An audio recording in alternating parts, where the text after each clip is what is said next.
This is so freaky. Just briefly, yes. Apparently, there was a plan that, correct me if I'm wrong, was actually approved by the chairman of the Joint Chiefs of Staff, right, and reached Kennedy's desk before he died, of course.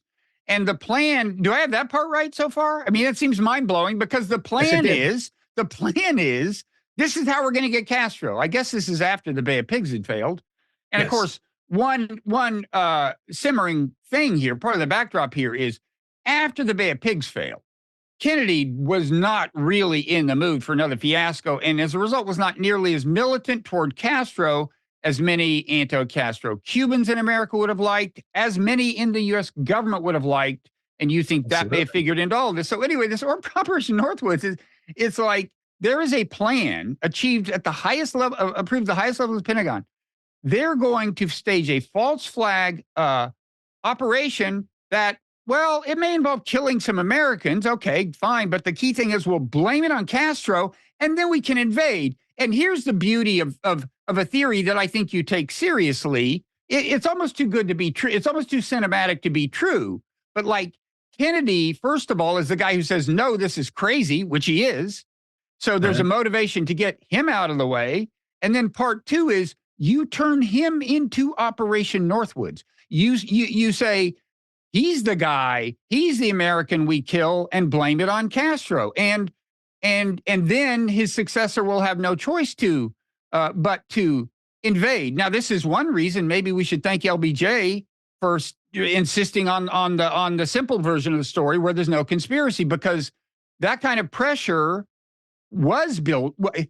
Well, I'll let you tell the story now, well, okay. But that was true, right? What I just said was true about Operation Northwoods. No. And Bob, you're absolutely right to focus on this. And, you know, people work on JFK and they develop a conspiracy theory, and then they go out and they grab evidence and you plug in the evidence into their conspiracy theory. And that's a fundamentally flawed approach. And I try to take a journalistic approach. What's new? What have we learned recently? And what have we learned since Oliver Stone's movie, for example? And Operation Northwoods is one of 5 important things that we learned. Operation Northwoods, like you said, approved by the Joint Chiefs after the Bay of Pigs in March 1962. And with the template that you describe, right? Stage a spectacular incident of violence in the United States, plane hijacking, Mercury aircraft crash, terror attack, shoot up a boat of refugees. These are all, known Pentagon plans that they were thinking about. And so Kennedy has proposed this approach in March 1962, and he says, get out of my office. And he treats the chairman of the Joint Chiefs of Staff in a rather brusque manner. They come in saying, look, Mr. President, we have the solution to the problem. You don't have to worry about the Bay of Pigs anymore. We'll just send in the 82nd Airborne. And Kennedy says, no, I have to worry about Berlin. I'm not going to do this. I don't care. And he sends them away. Here's the important thing to understand about Northwoods, and this is what people have not focused on, okay? The Joint Chiefs presented it in March 1962, and Kennedy rejected it rather brusquely. They knew that he did not approve this approach, and yet they reapproved Operation Northwoods on May 1st, 1963. So they were proposing this false flag operation. Without the president's authorization, they deemed it an officially approved policy?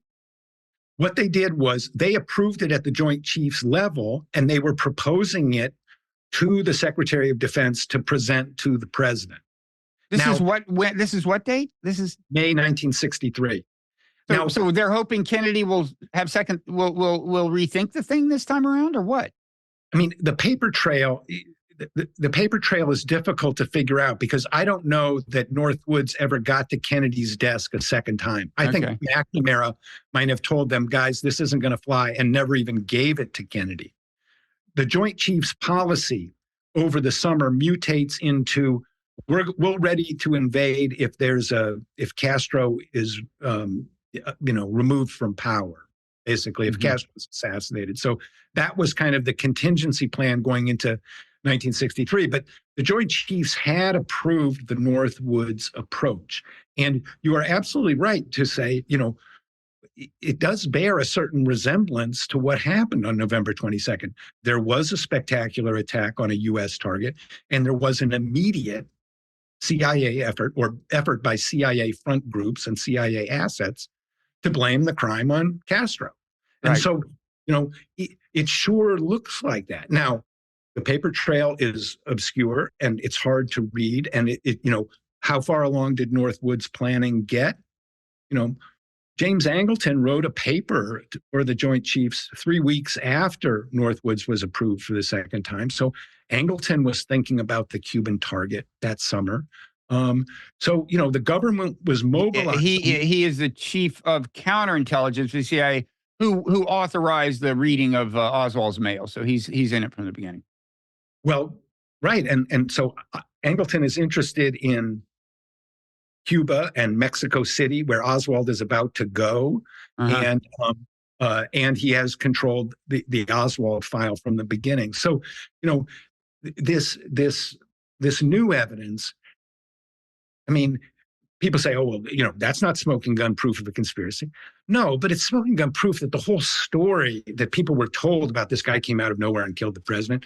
I mean, that is so simple as to be fiction. And it's a cover story for this deep and abiding interest in Oswald. Thanks for watching Nonzero Clips.